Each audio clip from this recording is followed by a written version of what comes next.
Please join me in giving Dave Trabert a warm Pachyderm Club welcome.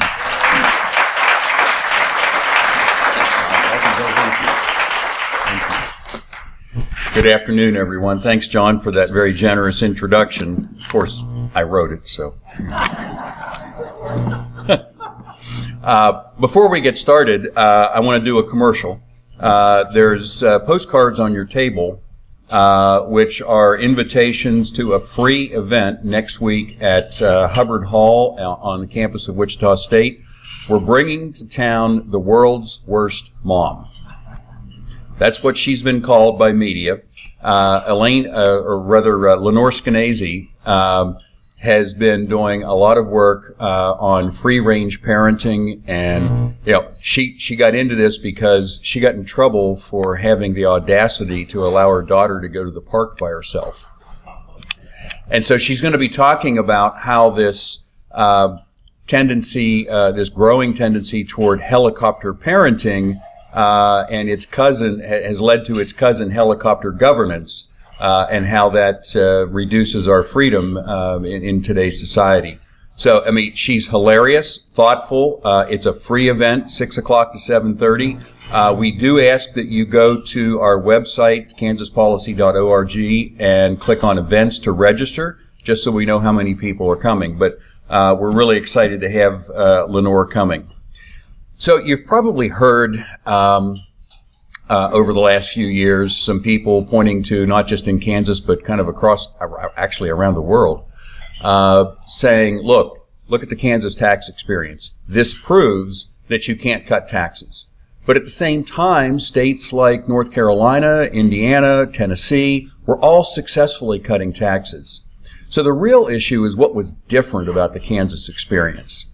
Now, some of the things that were said about Kansas weren't true, but Kansas really did have some serious budget issues, and a lot of that was avoidable. There were some mistakes made. There were some other circumstances at play that had nothing to do with tax policy, including a pretty toxic political environment. So we decided we had to tell this story so citizens and lawmakers across the country could know what really happened, and hopefully benefit from the many mistakes made here in Kansas and help inform their efforts to reduce taxes in their state, and maybe, just maybe, helping some Kansas legislators understand how to do it right in the years to come. There were three, and by the way, there are free copies of the book up here on the table for anyone who'd like to pick one up. There are three big avoidable mistakes I want to start with. Number one, don't cut taxes and increase spending. It's a fourth grade math problem. Number two, make sure you have it planned to balance the budget. And number three, have the right systems in place. Now, the narrative in media all across the country was that spending had been decimated. We'd been cut back to the Stone Ages. It's been severely cut. You name it. It was falsely claimed, and that is falsely claimed because, first of all, the year in 2012 that they passed the tax cuts, they also approved a $400 million spending increase. And then over the next few years, as you can see, they continued to set spending records, and to the point where we're at $7 billion now, up just from $5.6 billion not too long ago. So here's a long-term picture of showing comparing state spending to inflation. And what you can see is that if we had just increased spending for inflation since 1995, we'd be spending $1.7 billion less right now. That's how far above we've gone over inflation. Same is true of tax revenue. I'm sorry, I just got ahead of myself. Tax revenue is $1.9 billion ahead. When we got started with this discussion in 2011 and 2012, we had a lot of conservatives come to us and say, look, we love this idea. We definitely need to reduce taxes, but how are we going to run government on less money? And so we went out and did the research and came back and said, well, it's the spending. The only thing that determines how much any government taxes is what it chooses to spend on providing services. What we now know is that states that tax income spend 50% more per resident providing the same services as the states without an income tax. I mean, 50%. That's not a rounding error. Every state provides education and highways and social services, prisons and everything else. But the states that don't have an income, or the states that tax income, spend 50% more. Kansas spends 36% more per resident than the states without an income tax. And what that means is all Kansas had to do was go from being morbidly inefficient to grossly inefficient to balance the budget. They didn't have to get efficient. They just had to squeeze, literally, our research in 2012 showed they had to squeeze just 8.5% out of excess spending.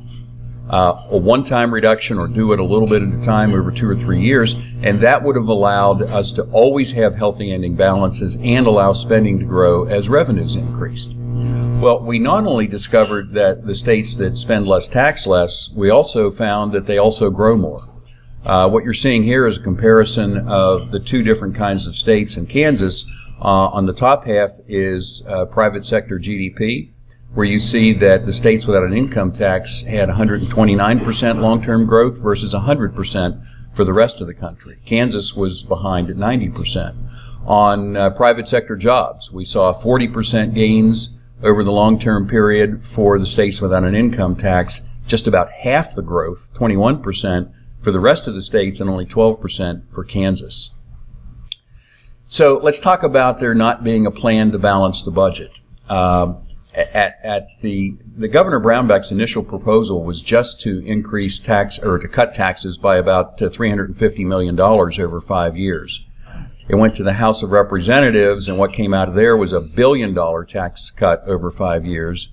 And then it went to the Senate, where they did the double dog dare you and took it to $3.5 billion over 5 years. At no point during that process was there ever a plan on paper to balance the budget. Can you imagine that? Unfortunately, that's not an unusual occurrence in government, but there was never a plan on paper. Now, it is, you want to have the right systems in place. It is not easy for legislators to identify lots of opportunities to reduce spending. Some of it was pretty obvious, and they chose not to do that. They didn't have the political will to do it. But the Kansas budget system isn't designed to make a lot of things just kind of bubble to the surface where it's easy. And it's a part-time legislature. The system needed to be changed. They did pass a performance-based budget system, but they gave themselves 3 years to implement it. We're in year 3 right now, and unfortunately, it's nowhere close to being ready. I met with the state budget director a couple of weeks ago.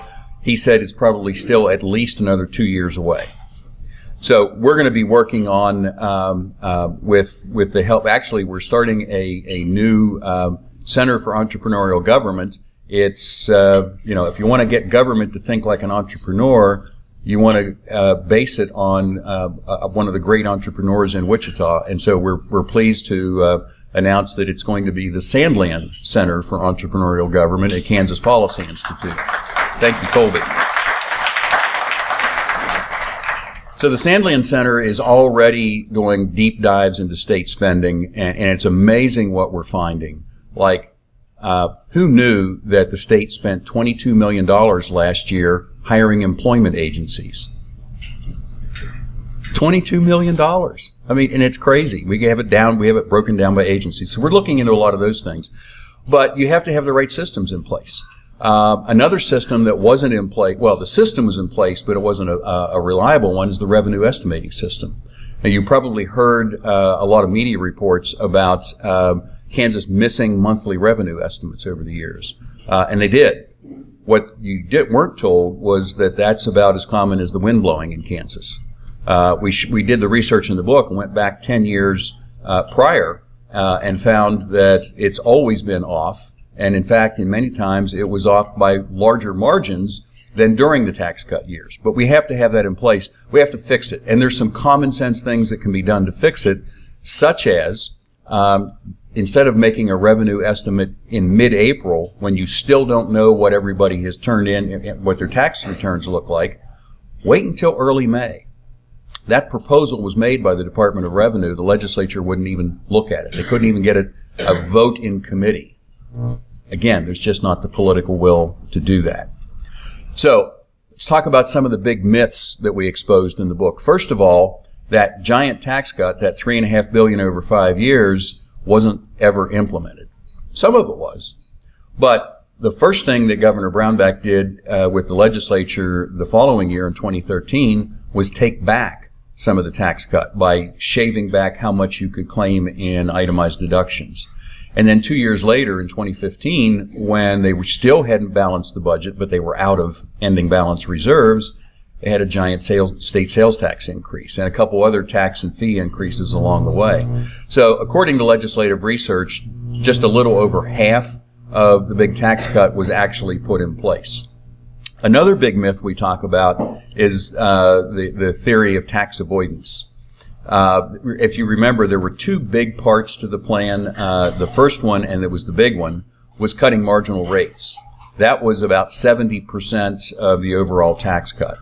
The other part was what came to be known as the LLC exemption, where income for pass-through businesses was exempt from state income tax. And that took a lot of, that got most of the focus, even though it was only about a third of the plan, and took a lot of heat. And there were some legitimate fairness issues about that. When the first estimate was made it was done in early 2012, the state said they thought there would be about 190,000 people claiming the exemption. And then when the first year's returns were tabulated, there were 333,000 people claiming the exemption. And so that led to rampant speculation that there was massive tax avoidance, people changing their tax status so they could qualify for that exemption. It turns out that the 190,000 estimate was way off, because if you go back and look at the IRS data where it comes from, those exemptions are reported on three schedules, Schedule C, E, and F. And there actually were 190,000 people claiming the exemption on Schedule C. But Schedule E and Schedule F added to C totaled 330,000 people claiming the exemption. So was there any increase? There was a little. How much of that was organic versus tax avoidance? We don't know, but it was minimal. The department's own records tracking the conversion also showed there was just a very small uptick in the rate of conversion. And there was also an independent academic study that concluded only 2% of the revenue reduction was due to tax avoidance. So there was a little, but that wasn't what was driving the budget shortfall. Now, the toxic political environment. So you may remember there was speculation in the media when Governor Brownback was elected in 2010 that it may have been about 50 years since we'd had a conservative governor in Kansas. And from that day forward, a plan was put in place by some people to make sure that never happened again. And one of the ways it manifested itself was with this tax plan. Whether legislators agreed with it or disagreed with it, they still have a fiduciary obligation to balance the budget. But Democrats and many Republicans refused to entertain anything. They wouldn't look at cost reductions, and they wouldn't propose revenue increases. They wouldn't propose any tax increases. There was kind of what came to be known as a burn it down mentality, where people, and again, we'd rather see this all crash and burn than have it work, because that might lead to, another conservative governor down the road. It might encourage other states to reduce taxes, and heaven forbid, bring some waste out of government. Here's a great way of demonstrating just how toxic that was. In 2016, that LLC exemption came up for a vote in the House. It failed by 19 votes, with 24 Democrats and moderate Republicans voting to retain it. Now, why would they do that after these are people who'd been saying for years, we need to get rid of it? They got their chance, and they said, no, let's keep it. Why would they do that? What else was going on in 2016? An election? It was an election year. And Senator Laura Kelly told the Topeka Capitol Journal, well, if we had done that, we would have lost all of our leverage. Well, what leverage would that be? You'd been telling the answer. There's two parts to the answer. First of all, they'd been telling citizens that the LLC exemption was the reason for all the budget problems. And so if they got rid of it, then people would say, okay, problem solved. and then you wouldn't have any incentive to get rid of conservatives in November and bring in more Democrats and moderate Republicans. The other leverage is that they did want to get rid of the LLC exemption, but what they really wanted to do and didn't want to talk about was they wanted to raise your individual rates, because that's where the big money was. Remember, that was 70% of it. So again, they wouldn't have had the opportunity to come back and raise those rates and also have the more people in who might be likely to vote for a tax increase. Well, they got their wish. But that's just how toxic that became. To give you a picture, this is a slide from our Freedom Index. Every year, we track legislators' votes on freedom-related issues. And it's everything from separation of powers to tax increases and student-focused education. We had 95 Republicans in the House last year. 18 of them scored 75% or better on this index, which means they voted for these freedom issues at least 75% of the time. 6 of the 7 worst scores on the index in the House were also Republicans. And that's why, when people say, well, what about Kansas? You have all those Republicans. The first thing I say is, what's a Republican? Because it really, the label, and in fact, it's becoming more and more true of Democrats today too.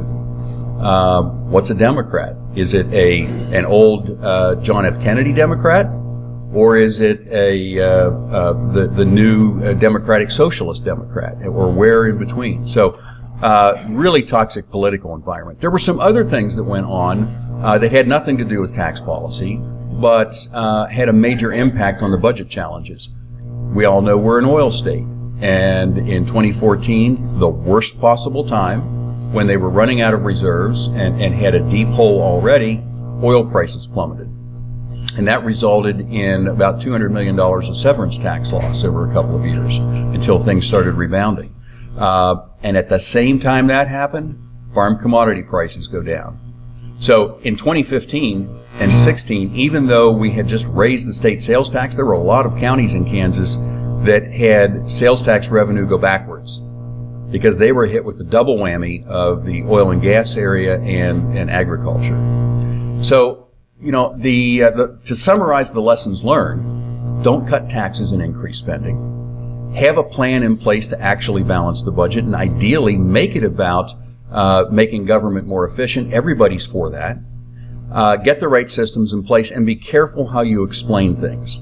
We all know Governor Brownback got hit with things for saying things like, it'll be a shot of adrenaline in the arm. It will be a help. It will be certainly a positive thing for the state, but it takes time. Don't overpromise and give something to beat you over the head with. Now, this is looking backwards at looking at what were the lessons learned. Unfortunately, we're going to get a very quick, coming up very quickly, we're going to find out how well we learned these lessons, because the massive school funding increase has blown a big hole in the budget going forward. We worked with Kansas Legislative Research Department and some legislators to come up with this model to show you what's coming. What they said was, we asked them to show us the numbers of what it would be if we comply with the state law requiring a small 7.5% ending balance, we don't take money out of the highway fund, and we make our CAPERS pension payments on time. Blend in what the legislators approved for school funding and what the Department of Education says they think it will take to satisfy the court this last time, and we're $3.7 billion short over the next 4 years. So if we didn't do anything else, if we balanced the budget with a tax increase, it would dwarf what was previously the largest tax increase in history that you got in 2017 and 18. So what are we going to do about it? Well, there's 3 components. One thing is the legislature could push back and prevent a kind of a backdoor federal tax increase. That's $624 million of the shortfall. As you remember, part of the federal tax cut was doubling the standard deduction. Well, what that does is it will make it easier. Some people will take that instead of itemizing. And if you take standard on federal, you have to take standard on state. So you'll end up paying higher state income tax. There were also a number of things done with businesses that will increase business taxes. The Senate did pass a bill in May that would have offset this, but the House wouldn't pass it. They wanted to spend more. So if no action is taken, that $624 million will be there to fill a piece of the budget shortfall. $2.1 billion is the cost of the school funding that the legislature has already approved, and the $940 million is the cost of providing what the Department of Education thinks it will take to satisfy the court. That's $365 million. Now, how can $365 million lead to a $940 million revenue shortfall? It's because of the cumulative effect. What the Department of Education estimates is it will take another $91 million per year. So 4 times 91 and round, it's 365. But that means in the first year, it's $91 million more than last year. In the second year, it's $182 million more than 2 years ago. In the third year, and you can do the math, and it adds up to $940 million over 4 years. So media has had this information since early August, and they've chosen not to ask any candidates about it. They've chosen not to share it with you. We sent them the press release. It's still laying out there. It's the time bomb. And in the meanwhile, we're hearing from people saying, I want to invest more, or I want to cut taxes. Well, before you cut taxes, you're going to have to deal with this. We need to have a conversation. I mean, obviously part of the thing you could do is continue to take money out of the highway fund. That's been going on. Even after they raised taxes, they still did that. They still deferred Capers pension payments because they wanted to spend more. And they did it all knowing they had a budget shortfall in 2 years. And since then, they've increased school spending. So what are we going to do? And if that's not important enough to get your attention on how important it is that we learn the lessons, the question is, how will tax increases fix or get us out of our 4th consecutive decade of economic stagnation? Again, you heard a lot of reports about, well, they cut taxes and we're trailing the nation. That's another one of those about as frequent as the wind blowing. We've been doing that for 4 decades. This is private sector GDP. This is what it looks like with private sector job growth. How will taking more money out of the private economy make it grow faster than the national average and start closing the gap? It's going to be a long time before we get on a long-term curve ahead of the nation. You have to start chipping away at it a little at a time.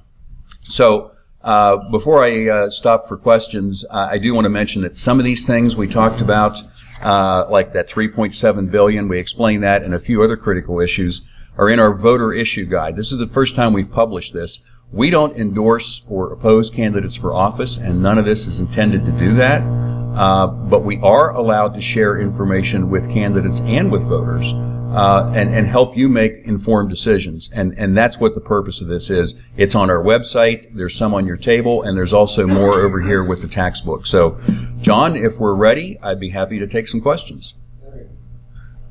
I have one question. After the primaries, we've seen some unopposed Republicans who will be opposing the general election. Is the trend more toward what we consider conservative Republicans, or are we still electing rhinos? If you're referring to what took place in August, media, we don't study, we kind of keep track, but we don't study it in depth and go in and look at what candidates' positions are because we don't support or oppose. But what we hear, and some of that's included in the media, is that an awful lot of what's been called moderate Republicans lost their primary to more conservative candidates. I know I live in Johnson County. I think there were seven moderate legislators who were defeated by what's been described as more conservative legislators. So in that regard, the tendency might be going toward more conservative. But then a lot of people say they're conservative And as we showed you with our Freedom Index, they get there and do something else. So the proof in the pudding is really how will they act when they get there and get pressure put on them by leadership to do something they really don't want to do. Dave, thanks for the presentation. Interested in understanding the school finance side of the equation. Two aspects of it. How much of the additional money is going into the classroom and generating performance in terms of student achievement? And the second aspect is more money, percentage of the general fund budget goes for K-12. The impact on, say, higher ed, the other budgetary areas that are affected when you only have a pie that's so big and a bigger chunk goes for one area. To some degree, everybody else is going to have to either take a cut or not get any sort of benefit. Okay. Good questions. You're going to test my memory to see if I can remember all those. So prompt me if I don't. The percentage of the state budget that's spent on education, about roughly 50% of the state general fund goes to K-12. But there's about $600 million more of state funding that doesn't run through the general fund. So if you put those two together, it's over 50% of the state funding. That 20 mills of property tax is kept in a separate fund just so they can be sure it's not used for anything else. It's going to continue to grow. Obviously, if we keep increasing spending on schools, and as we showed there, I mean, actually, and this is laid out not so much. I don't think we don't have the chart in here, but it is online. We wrote a piece about this on Monday. Let's see if I can test my memory here. General fund spending will go from $6.6 billion this year, or last year, 2018, to $8.5 billion in 5 years. And that's all because they didn't put any spending increases or anything else. So that's all on schools over 5 years. So you're going to see that percentage go up pretty significantly in the coming years. How much of it gets into like instruction of the spending? That's instruction is one of the categories, one of the official categories that's in the accounting manual. There's instruction and there's administration and transportation, all those different categories. The definition of instruction is direct interaction between students and teachers. That's been, in 2005, it was about 54%. In 2017, it was 53%. Now, the dollars went up, but the share of the total really didn't change. It dropped a little bit. And so I would speculate that going forward we'll see pretty much the same thing, because the only thing that's really changed in terms of the allocation since the last Montoy thing was more money, a bigger share got spent on bricks and mortar, on bond and debt interest and capital outlay. Now, where it's going to do the most good, I think, is between students and teachers, and it would be great to see more go in there. The legislature actually encouraged schools to do that. They encouraged them to get to 65% back in 2005. Instead, they cut it. Did I catch all your questions now? Thanks. I understand that in most states, the state Supreme Court does not have the authority to overrule the state government in what they deem appropriate funding for the state. How did this ever come about? And how can we undo it, because it hitches the next year? Sure. Great question. And it's not just in most states they don't have the authority. It's in Kansas that they don't have the authority. And that's according to the 1994 Kansas Supreme Court. There was a ruling in USD 229 versus State of Kansas where the Kansas Supreme Court said that language in the Constitution, which is shall make suitable provision for finance of the state's education interest, does not refer to a level of funding. It refers to a system of funding. The next sentence after that in the Constitution basically says, and you can't charge tuition. So what they were saying is, have a formula. How much state? How much local? Do something. Make it predictable. That's what they were talking about. This Supreme Court, starting with the Montoy decision in 2005, thinks it can tell the legislature how much to spend, when to pass laws, when to have briefs to them, and so, I mean, they just think they can tell the legislature when to jump and how high. So it's, what the legislature should do, in my opinion, is to thank the court for its opinion and go off and do what it thinks best.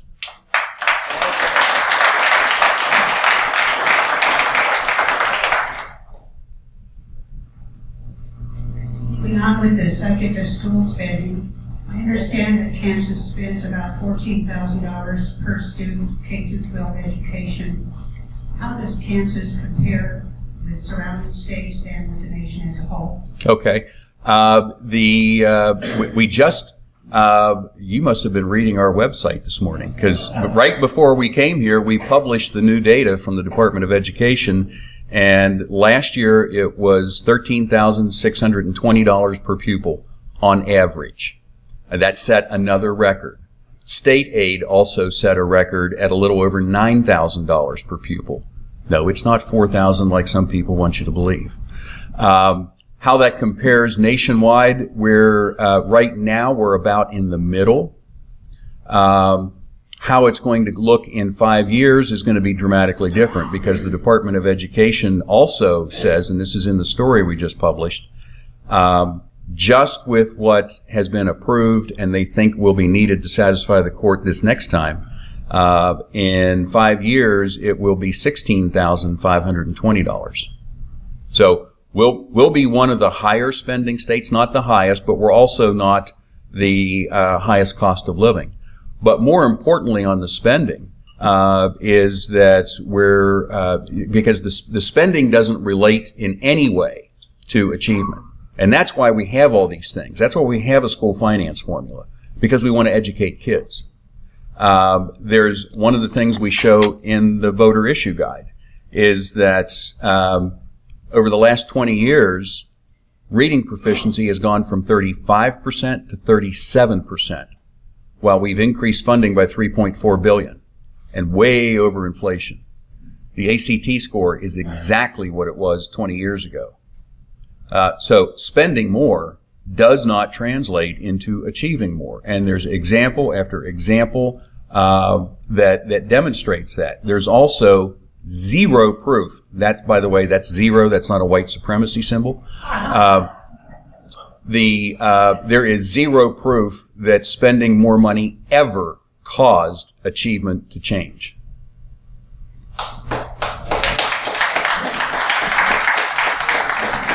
Thanks again for coming in. You pointed out some states where they cut taxes and it worked. And maybe you could give us a case study from one of those situations that you know of. Basically, the difference was they had a plan. What state? Oh, North Carolina, Tennessee, Indiana are three of the most recent. They had plans. They had a plan on paper of how they were going to balance the budget. They explained to citizens why they were going to do it and how they were going to do it, and they got everybody behind them. So it was just a more thoughtful approach. Additional questions? Oh, two up here. Dave, thank you for coming. It seems that you're very familiar with the taxing units in the state of Kansas. You might touch on the number of taxing units we have per capita as compared to other states, and also what impact this increased amount of appraised value of property is going to do for the taxpayers of our state. Okay, well, I don't know off the top of my head how many total taxing units, but I can tell you that what's called general purpose governments, which is cities, counties, and townships, if you do that on a per resident, we have 3 to 4 times as much government as the national average. And it's that's part of the reason property taxes continue to go up. I've heard some people say, they've tried to blame the property tax increase for cities and counties on the Brownback tax cuts. That's like trying to blame Brownback for the problems in North Korea. I mean, it's just unrelated. In fact, the tax increases for cities and counties have been smaller over the last few years than they were before the tax cuts. So property taxes are a huge issue for Kansas. Fun fact, which state has the highest effective property tax rate on commercial business for rural areas? That man's right. It's Kansas. It's in our 2018 Green Book. And it's because it's baked into our Constitution. We assess commercial business at 25% of appraised value versus residential homes at 11.5%. So we're right there, 2.2 times the effective tax rate as residential. That's a big difference. That's a big economic development issue. How much savings would it have by reducing the number of school districts? Depends on how you do it. And it depends on whether you not just, because if you just reduce it, it's still, spending is still left to the schools. So it would depend on how they would change the formula. But I would say that over time, it's certainly in the hundreds of millions per year. Now, and in fact, do we need consolidation? Some people, obviously it's a political hot potato. And some people, one of the reasons is, we can't afford, it's going to just close down towns. We've actually gone through a fair amount of consolidation already in Kansas. We've gone all the way from more than 9,000 school districts to 286, and yet a lot of those towns and so forth are still there. Now, that doesn't mean that those aren't legitimate concerns. And so there's an easy way around that, though. And we've tested this several times in public opinion polling, and now it's up to 89% of voters approve of a concept of taking all the non-instruction functions like transportation and food service and accounting and all that stuff, and instead of having it replicated 286 times, provide it through a handful of regional service centers, and you take the savings from that and put it into instruction. So if schools do want more in, they can get it that way without raising your taxes. One of the discussions we got into, there was a mention of states moved in a state fair with that public school, private school, choice, voucher system, and the kids try to pretend here with this, mostly because of the rural availability of choice.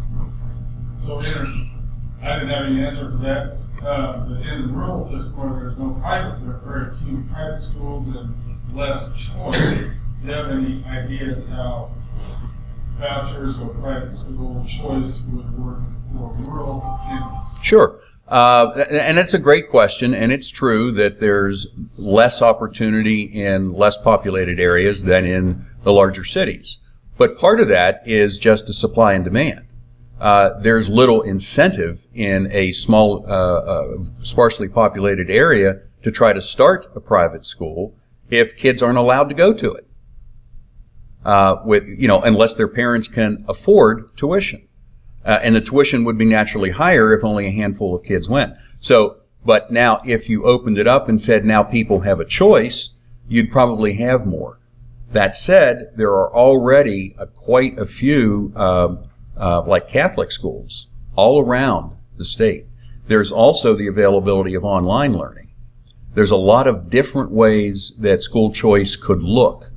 But if people were allowed to do it, in fact, we just tested this in our recent public polling, and we asked a pretty controversial question along those lines. We said, what if the kids in the buildings, not the districts, but the buildings, where the average score is below grade level, what if we let those kids take their money with them to another school, which could be public or private? 29% of voters said, no, I don't like that. 44% do. So it's not up to a majority yet, but I think the more that people learn about what we're actually achieving, even if they're opposed to school choice or that kind of accountability, it's becoming really uncomfortable to say, I'd rather see those kids stuck in those underperforming schools. I think we're going to get there. We're certainly pushing that.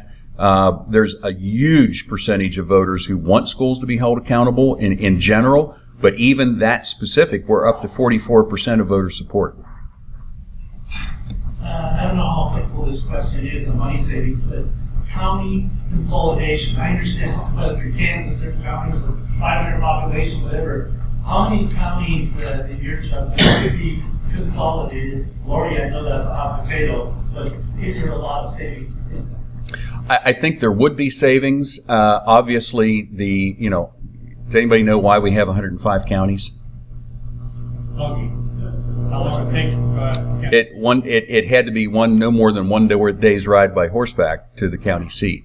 So things have changed a little bit. We don't actually need 105 counties now. But again, that's the political hot potato. The solution is, instead of getting rid of counties, you pull cities and counties and townships and, I don't know, cemetery, taxing divisions, and all these others together and provide regional services. And that's actually one of the things that we're going to be looking at with the Sandlian Center. We've already secured partnerships with some other national organizations who are going to they're willing to come in with us and sit down with local government officials and comb through their financial statements and have public discussions about how we're going to be able to, how else could we provide this service and reduce the cost so that you get what you need, but you don't have to pay excessively for it. Yeah. A few weeks ago, there was a report on the announcement that the school administrators were making compared to CEOs in the state of Kansas. And my first thought was that the CEOs are creating profit for their investors and bondholders. Is there a real comparison there, or am I just thinking outside? No, you're not crazy. There is no comparison there. Yeah, and it was, we kind of chuckled at that because it's been fun over the years to watch the Kansas Association of School Boards and the teacher unions come out and write stories like that because they're responding to issues we've raised. We've been talking a lot about the compensation for some of these folks, and it's not that all the compensation is too high. Frankly, a lot more of the money goes into how many people they have. You need a superintendent. Do you need how many assistant and deputy and associate superintendents do you need? And the people who report to them, including the clerical staff. But no, there is no comparison. I mean, first of all, if a private sector CEO isn't performing, if I'm not performing, I'm gone. Okay? That's not the case with a school district superintendent. There's actually research. David Dorsey, one of our scholars, wrote a piece about a week ago on this, and he cited research that shows superintendents really don't have much impact on the learning process. And they're there as kind of the chief administrative officer. The teachers are the ones who are going to have, the principals can have. The superintendent is so far removed. It's not like they're not trying or they're doing anything wrong. It's just that's not what that job's intended to do. And then there's also things like, the different forms of, what they're expected to do. But you really can't compare. You really can't. But I love that they're trying. May I ask, how are you perceived by our Kansas legislators? Do they welcome the presentation to them, or do they consider you playing the land? It runs the full gamut, anywhere from there are folks who love to see us come and are grateful for the information and reach out to us on a regular basis for information. And at the other end of the spectrum, they think I'm wearing horns. Some of them actually hate us because they don't like being held accountable. Or just being forced to discuss something that's uncomfortable. So it really runs the gamut. There's a lot of folks who can someday, it depends on what day of the week it is, whether they like us or not. But that's, we just deal in the facts. We're policy people. We're not political people. How often do you get to make presentations? Well, quite frequently, because we testify, I'm just going to guess here, maybe 20 to 30 times a legislative session. When bills come up for debate in committees, anybody can sign up and present testimony. So we do that. We also, feeding people works. So sometimes we'll just host a lunch and invite legislators in, or we'll bring in a speaker from out of state. and we'll get 15, 20, 30 legislators together. So we get a lot of opportunities, not just during the session, but outside the session. Like we just completed yesterday a 4-city tour of candidate policy briefings, and we did 3 of them back in June. And we had a lot of candidates for office for local school board, state school board, legislature, some sitting senators, representatives from governor's offices sitting in. So we get a lot of opportunity. Some of it we are invited to do, and others we make happen. Dave, thank you for coming. My question is one that changes from year to year. And a few years ago, I looked into what I was trying to determine what was the biggest source of waste and abuse in state government. And in your opinion, right now, 2018, from A to Z, everything that the state is involved in, where do you find the biggest amount of waste, inefficiency, and abuse? Where, if you could do it, if you could change it, where would you make the best and most changes? Yeah, that's a great question. And I'll have to couch it in terms of no one has had access to the level of information they need to be able to say definitively it's here or there or anywhere else. But if you know that the biggest expenditure for government is people, that's probably where you're going to find a large portion of it. And that's not necessarily that people aren't doing their jobs. It's that we just have more than we need to do it. A lot of things, technology has changed. We're still handling a lot of paper. We're spending $10 million a year on postage.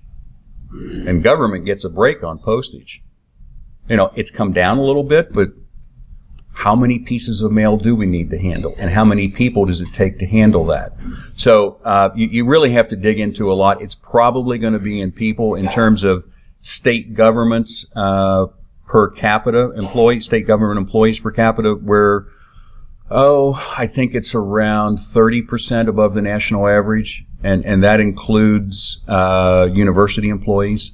So it's everywhere. And you really need to have a really deep, robust dive into spending and ask a lot of pointed questions about what's the best way to do this.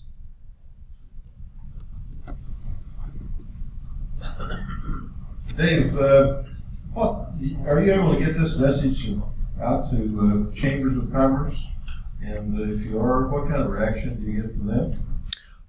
Great question. We get this out regularly to the State Chamber of Commerce. They're a great partner. They're going to be working with us. They use a lot of the material we publish in their work. And local chambers of commerce are a little bit different story. Most local chambers that we've, just generally speaking, most local chambers either don't want to engage because something is controversial. Others, local chambers, I serve on the Government Affairs Committee for the Overland Park Chamber of Commerce. And they push for, it's printed in their platform. They push for Medicaid expansion, higher taxes. It's coded a little bit differently, qualified, but it's really about growing government. Because what's happened with a lot of local chambers is that they've been co-opted by government or companies that profit from government spending. There was one time, one of the committee meetings I sat in on where we were taking a vote, I think there were 23 people on the committee, and 19 of them either worked for government or they were like a hospital that was pushing for Medicaid expansion. There were 4 of us that worked in the private sector and weren't dependent on government spending. In other words, the Wichita Area Chamber of Commerce has never invited you to speak? I wouldn't say never. It's been a while. We were in with what was his name? Brian Daraberry was the chamber. Brian had us in. It's been a while, but we have been invited in there. Walt, you have a question. Here, Walt. Dave, could you give us an idea, for going to performance-based budgeting, who's setting the criteria for what performance is to be met, and how much it will cost to reach that performance standard? I don't know that anyone is setting it. I think the way I understand it, it's been kind of a back and forth between the budget division and individual agencies. And that's one of the big discrepancies is if you don't start with good standards, you're not going to get good answers. I'll give you a classic example. I was going over, and it's not that I'm not trying to say that anyone's trying to shirk their responsibility. I've seen this happen in private sector too. You want to talk about staff or a department becoming more accountable, it makes people uncomfortable. And it's also hard if you're asking people to really change their mindset, and think things through differently. And so we all tend to think through things as the way we see them and not the way other people would see them. So for example, the Board of Tax Appeals, all of their performance measures, right now are how many days it takes to close a case. And that's an important thing to look at, but we were just having a conversation in the budget division, and I said, well, what about how many cases get filed? How many get decided in favor of the taxpayer versus decided in favor of government? Now, that might not indicate anything about the performance of the Board of Tax Appeals, but it could say a hell of a lot about the performance of county government. Because the last time we looked at that information, 47% of all cases were overturned by the Board of Tax Appeals. Well, that says there's a problem somewhere else. So what are we trying to learn from this? And then you can look, because if you can look at how many cases we're handling, you compare that to the change in spending.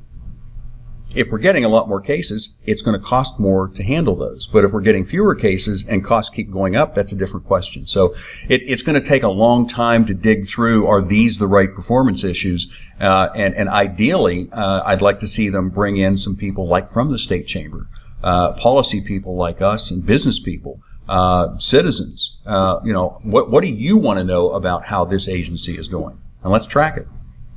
It strikes me, Dave, that when you look at your numbers, your charts, that we're heading for really a crisis in Kansas.